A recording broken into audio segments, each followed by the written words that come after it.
స్వాతంత్ర సమరయోధుడు టీసీ రాజన్న గారు తెల్లవారి 6:40కి మరణించడం జరిగింది.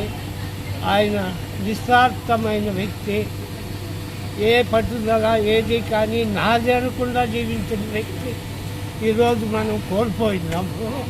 అటువంటి వ్యక్తి నిస్వార్థ పరుగు ఇంకా మనం చూడలేము.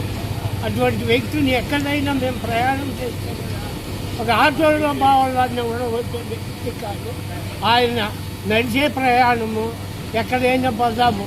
ఈ గంగవరానికి బావాలంటే కూడా నేను ఆటో ఎక్కాలంటాను, ఆయన వద్దంటాడు. అటువంటి నిరాభరమైన దీని అటువంటి వ్యక్తి ఈరోజు కోల్పోయినాం. అటువంటి వ్యక్తి మళ్ళీ మనం చూడాలన్నా ఈ రాక్షస పరిపాలనలో అట్లా స్వార్థం లేని వ్యక్తులు ఏనాడు ఒక 10 రూపాయలు ఆశించకుండా ప్రజలకు సేవ చేసినటువంటి వ్యక్తి ఈనాడు సమాజానికి కనుమరుగై పోయినాడు. కాబట్టి ప్రతి ఒక్కరూ అటువంటి వ్యక్తి కావాలని, అటువంటి వారిని కోరుకోవాలని, అటువంటి వారి ఈ సమాజానికి అవసరమని ఎంతో ఆశిస్తున్నాము. ఇన్నటువంటి వ్యక్తుల్ని మనం ఎప్పటికీ చూడలేమని నా అభిప్రాయం. ఈరోజు పొలంనేరుకి చాలా అదృష్టకరమైన రోజు. మన పొలంనేరులో ఎటువంటి పెద్ద మనిషినైనా రాపోరా అని పిలవగలిగే ఏకైక పెద్ద మనిషి 107 ఏళ్ళ సమానమైన మాట కాదు. 107 ఏళ్ళు అంటే దగ్గర 1920 సంవత్సరంలో ఆయన పుట్టిందల్లా. 1920 అంటే సామాన్యమైన విషయం కాదు. స్వతంత్ర పోరాట యోధుడు. మన పొలంనేరు చిత్తూరు జిల్లాలోనే స్వతంత్రపడ్డ ఎవరు బతికలేరేమో. ఇంకా వాడి వ్యక్తిని చివరిసారిగా కొలవచ్చు పరిచయపోరే అభివృద్ధి చూసుకుంటే బాగుంటుంది. తన గొప్ప వ్యక్తి. తన పొలంనేరుకి ఈరోజు చాలా దుర్దినం, నాకు బాధాకరమైన దుర్దినం. ఈరోజు ఆ గొప్ప వ్యక్తిని కోల్పోయాం.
వస్తే సాగు పని ఉంటుంది.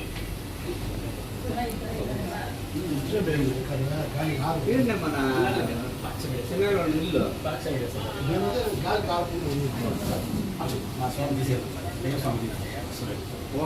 పెడతామా?